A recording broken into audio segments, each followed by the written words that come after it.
Senator Warren. Thank you, Mr. Chairman. Mr. Stump, the Wells Fargo Vision and Values Statement, which you frequently cite, says, quote, "We believe in values lived, not phrases memorized. If you want to find out how strong a company's ethics are, don't listen to what its people say, watch what they do." So let's do that.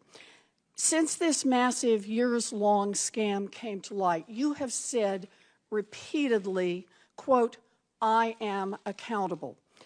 But what have you actually done to hold yourself accountable? Have you resigned as CEO or chairman of Wells Fargo? The board, I serve at Have you resigned? No, I've not. All right. Have you returned one nickel of the millions of dollars that you were paid while this scam was going on? Well, first of all, this was by 1% of our people. That's not my question. My question, this is about responsibility. Have you returned one nickel of the millions of dollars that you were paid while this scam was going on? The board will take care of that. Have you returned one nickel of the money you earned while this scam was going on? And the board will do... I will take that as a no then. Have you fired a single senior executive? And by that, I don't mean a regional manager or a branch manager. I'm asking about the people who actually led your community banking division or your compliance division.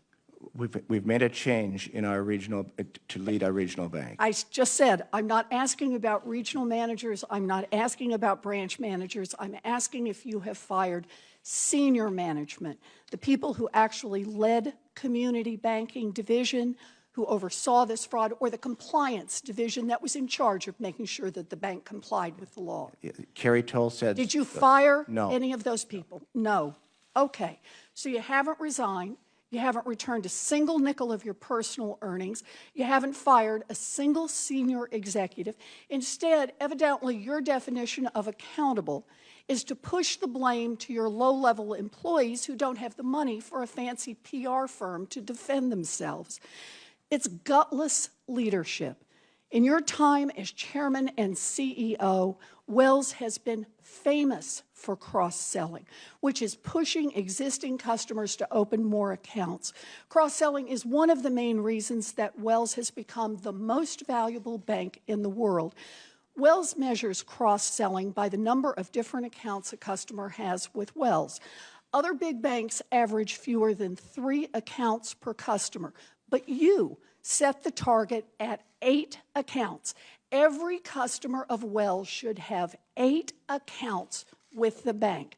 And that's not because you ran the numbers and found that the average customer needed 8 banking accounts. It is because, quote, 8 rhymes with great. This was your rationale right there in your 2010 annual report. Cross-selling isn't about helping customers get what they need. If it was, you wouldn't have to squeeze your employees so hard to make it happen. No, cross-selling is all about pumping up Wells' stock price, isn't it? No, cross-selling is shorthand for deepening relationships. We only do well... Let me stop you right there. You say no? No? Here are the transcripts of 12 quarterly earnings calls that you participated in from 2012 to 2014, the 3 full years in which we know this scam was going on. I'd like to submit them for the record, if I may, Mr. Chair. Thank you. These are calls where you personally made your pitch to investors and analysts about why Wells Fargo is a great investment.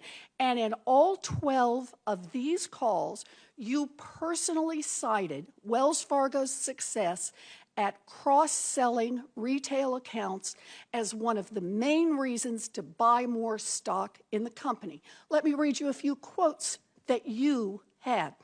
April 2012, quote, "We grew our retail banking cross-sell ratio to a record 5.98 products per household." A year later, April 2013, quote, "We achieved record retail banking cross-sell of 6.1 products per household." April 2014, quote, "We achieved record retail banking cross-sell of 6.17 products per household." The ratio kept going up and up, and it didn't matter whether customers used those accounts or not. And guess what? Wall Street loved it. Here is just a sample of the reports from top analysts in those years, all recommending that people buy Wells Fargo stock in part because of the strong cross-sell numbers. And I'd like to submit them for the record. Without objections. Thank you, Mr. Chair. So when investors saw good cross-sell numbers, they did while this scam was going on. That was very good for you personally, wasn't it, Mr. Stumpf? Do you know how much money, how much value your stock holdings in Wells Fargo gained while this scam was underway? Well, first of all, it was not a scam, and cross-sell is a way of deepening relationships. When customers We've been through this, Mr. Stumpf. I asked you a very simple question. Do you know how much the value of your stock went up while this scam was going on? It's all of my compensation is in our public Do filing. you know how much it was? It's all in the public filing. Oh, you're right. It is all in the public records because I looked it up. While this scam was going on, you personally held an average of 6.75 million shares of Wells stock. The share price during this time period went up by about $30, which comes out to more than $200 million in gains, all for you personally, and thanks in part to those cross-sell numbers that you talked about on every one of those calls. You know, here's what really gets me about this, Mr. Stumpf. If one of your tellers took a handful of $20 bills out of the cash drawer, they'd probably be looking at criminal charges for theft. They could end up in prison. But you squeezed your employees to the breaking point so they would cheat customers and you could drive up the value of your stock and put hundreds of millions of dollars in your own pocket. And when it all blew up, you kept your job, you kept your multi-million-dollar bonuses, and you went on television to blame thousands of $12 an hour employees who were just trying to meet cross-sell quotas that made you rich. This is about accountability. You should resign. You should give back the money that you took while this scam was going on, and you should be criminally investigated by both the Department of Justice and the Securities and Exchange Commission. You know, this just isn't right. A cashier who steals a handful of 20s is held accountable, but Wall Street executives who almost never hold themselves accountable, not now and not in 2008 when they crushed the worldwide economy. The only way that Wall Street will change is if executives face jail time when they preside over massive frauds. We need tough new laws to hold corporate executives personally accountable, and we need tough prosecutors who have the courage to go after people at the top. Until then, it will be business as usual.